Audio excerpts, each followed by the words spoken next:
here today to support designating the city farm parcel of land at Riverview Farm as green space or public parkland protected from residential development. I'm a longtime Newport News citizen, and I visit the Riverview Farm area regularly with my 3-year-old and 6-year-old children. As the Daily Press noted in its April 2017 editorial that I emailed to the Commission last night, Newport News citizens have spoken clearly for decades about wanting City Farm to be parkland free from residential development. The citizens of Newport News don't want high-end luxury homes at City Farm. We want the City Farm land to be protected parkland so that we can all enjoy its 60 acres of waterfront with our families, even if we're not wealthy enough to buy an expensive home there. I followed the recent local election, and all of the city council candidates who ran for office supported making City Farm public parkland except the incumbent council members. As the Daily Press noted in their April 2018 article, "Where are the campaign dollars coming from?" in Newport News that I emailed to the commission, the incumbent council members received campaign contributions from developers, with 2 incumbent council members in particular receiving thousands of dollars from local developers and/or from law firms representing local developers. I'm concerned that some of the incumbent council members are overly swayed by their connections to developers and by donations from developers, and they are out of touch with their constituents who want City Farm to be protected parkland for the public to enjoy. Which brings us to the May 2018 Daily Press article, "City Farm Advocates Raise Concerns Over Draft Comprehensive Plan." There is a lot of documented evidence over the years of community members taking time out of our busy lives to come and advocate for making City Farm protected public parkland. It could be a Nolan Trail of the North, an oasis of green space and beautiful waterfront for all of us to enjoy. Yet this designation of understudy on the draft comprehensive plan, despite so much public opposition to residential development on the land over such a long period of time, raises questions about what special interests behind the scenes are thwarting the will of the community. And I understand some of the commissioners were defending the understudy verbiage, but I just hope, I don't know all the details of this, that's y'all's job, not mine, but I just hope the understudy is not a way to sneak residential development in there. That's very concerning for all of us. So I hope that in defending this understudy designation, it's not a way to slip residential development in there. That's a big problem if that's what's going on. All right, so basically, to me, this is a question of whose voice matters more in Newport News. The citizens who for decades now have come to city meetings and spoken clearly in support of keeping all of Riverview Farm parkland, or the interests of local developers and the politicians that they contribute sizable campaign donations to. I implore you as Newport News Planning Commission members to respect the voice of the citizens of Newport News and advocate on the people's behalf to designate City Farm as parkland or green space, and to protect that land from residential development. I am open to adding features to the City Farm land, such as a boat ramp, walking and biking trail, and so on, but only features that would enhance it as a public park with waterfront access for all citizens of Newport News to enjoy. The understudy designation is very frustrating because no more studies are necessary. The people have already spoken clearly for decades, and we want City Farm to be green space and public parkland for all of us, not just for high-end luxury homeowners. Thank you. Woo.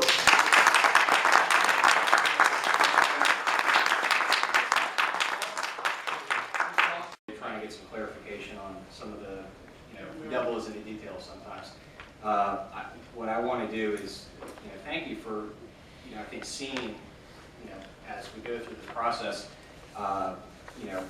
clarification of how you get from step A to step B to step C. What I have tried to share with fellow commissioners and just personally is that the use of the land is one thing, but what I'm trying to get to is if land is used for green space, park space, public access, I'm trying to determine as a planning commissioner, we try to look at the best use of the land. And what I try to take into account is how do you maintain it?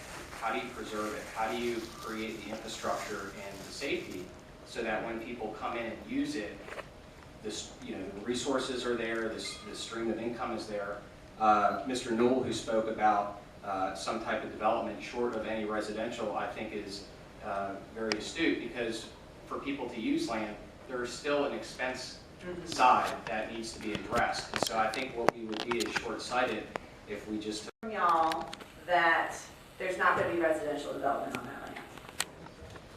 And I would say, and this is, again, Commissioner Carpenter spoke about, his feelings and probably took a personal view on it.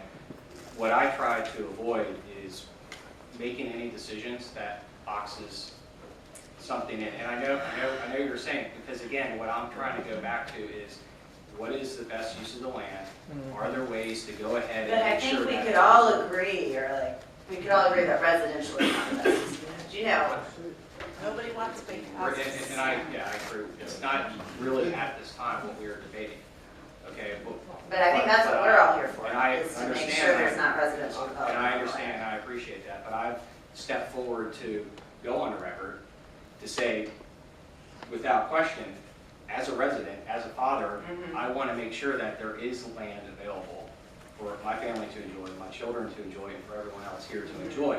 I just want to make sure that we're looking far enough down the road so that we have the resources in place so that we can maintain it and allow it to be a long-time asset for the community. That's my position. Right, as long as that's not an excuse to stick in residential development. And I'd be curious to hear, I don't know if it'd be ready to do it today, but maybe I'd be curious to hear the commissioners each make a statement. Do you oppose residential development on that plot of land? I'm not sure this is the right time, the right forum to do that in, because as we've heard, the zoning is park and the use is under study. If that comes back to this commission after a study that they determine that they feel the highest and best use for that is residential or mixed use, that's the time that we would have the opportunity to say, that's not what we need for that at this time. Right now, we're just looking at the comprehensive plan overall for a parcel that's zoned park that is under study by the city to make the determination. It still needs to come back to this body, if we're still at that time when that happens, to make our recommendations to city council. So to make any statements currently would be a little premature because we don't know, we don't have the facts in front of us. I don't know, I feel like.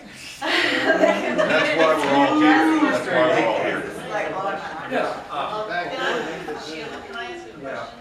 So that I understand it, right now, it's zone park, parks and recreation to be exact. The green space and public parkland is not even the designation. So it's parks and recreation under study. So if a study were done, would the study only be able to address how it's zoned? No, it would be a complete study. So it could be industrial, it could be anything.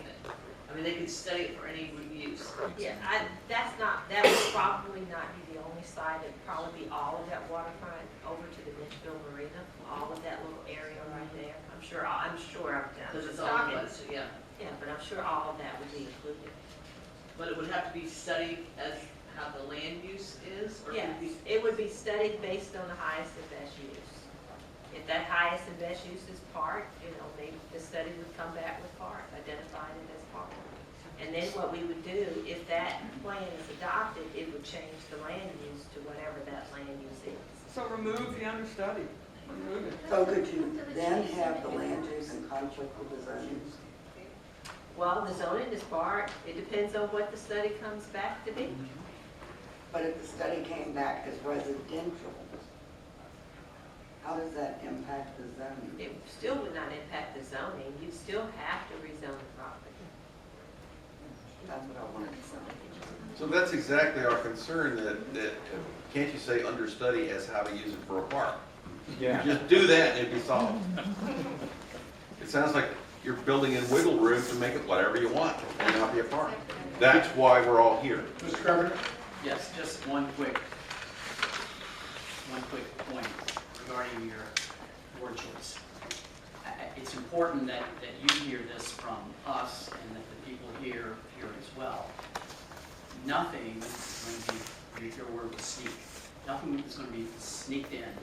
I mean, there will be public hearings, it'll be in the newspaper, it'll be on television. There's plenty of time for the public to give additional comments about that one parcel if it ever goes there. And it may not even go that route. What we're doing here is the overall comprehensive plan, and as it was stated earlier, it's not the right time to say, I'm for or I'm against residential, that's not. Well, there's a lot of us here But saying. my point is, nothing's going to be snuck in. It's going to be a public hearing. All Let right. me, So let thank me, you. I let hope me we don't bring, end up with. let me bring one other point up. If it's, right now, it is zone, and I'm beating the dead horse, but I want everybody to understand. Right now, it's zone parks and recreation. Somebody could study it with how to get, you know, right now it's raw land. And how do you get people down to the waterfront to rent a kayak? Or how do you get people down to look at an archaeological dig? And that understudy, I mean, somebody could study, a group could study how to do that. So not having an understudy means the land would stay exactly like it is, and it would be sort of fallow because we couldn't use it. So the understudy designation doesn't mean, you know, the studies are all sorts of things. And so it doesn't mean that it will be studies for necessarily residential. Does that make sense? That makes Does sense. that make sense? Ms. Willis? I disagree with that. I believe that if the words understudy were gone, and that was parkland, and it's put in the hands of our very capable Parks and Recreation, who support themselves about 1/3 when you look at the CIP, how much money is given to them, how much money do they create themselves by having a boat dock where they charge a fee, by having classes in a classroom if they were able to put a community center there. They support 1/3 of their budget on their own. And they work with Parks and Recreation. By having the designation understudy, we have retarded the ability of the Parks and Recreation to move forward and create a park.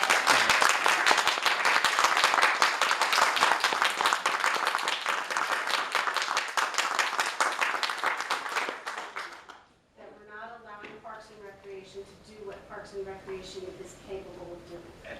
And the park. Hold a moment. Okay. Ms. McAllister, I'd like a clarification on that, because it Yeah, I'd sounds like a little, clarification. to me, it sounds like, so Parks and Recreation would still have to study the land and determine if their budget could afford to do the things that they're asking for. Am I, huh? That would be true. Yeah, so, And back in the beginning, I think someone else had mentioned it, the playground was wanted by people in the community. They raised money, they sold tickets, they had fundraisers, they marched Demi Day Parade, they got Kiwanians, they went out themselves and physically built parts of the playground along with the men from the city farm. They worked together with the men from the city farm. I know my parents worked with them, I know there's some people here who probably did as well. And they ate at the city farm, they said it's the best food they'd ever had. And they came back out and they worked some more on the thing to build the playground. The public came up with the money, Parks and Recreation matched it, and they built the playground. And that's how the playground got built. Then someone said, oh, we need a restroom, and restrooms were but I built. don't think it's within our purview to be able to present that now for something we can't deliver. We can't right change it, now give we it to the could Parks and ask- Rec, well, we can't change it, give it to Parks and Recreation, then it becomes Park and Recreation land. Their land, Right. It's already zoned. So what it is, right. they're dealing with it right now. Right now, it's zoned I park. think we're getting a little too specific I about do how, too. I how think we this should land move should on be with that. developed. This is really about the comprehensive. This is the larger plan altogether. Yes. And having the land use park would not mean Parks and Rec couldn't use it. It doesn't mean it's non-usable, unusable. Even it says understudy, they cannot use it. Right, but having a designated park, Then it's a park and it's zone park. but it doesn't mean the land is unusable. Okay. All right, so for the commissioners, for the references that Ms. Vause gave this morning, that she sent an email to everyone, hopefully you received it. My phone went off at 12:27 this morning, so until 2 o'clock I read through the things. I appreciate it. So there's some interesting articles in here. I hope you all received it. So thank you. All right.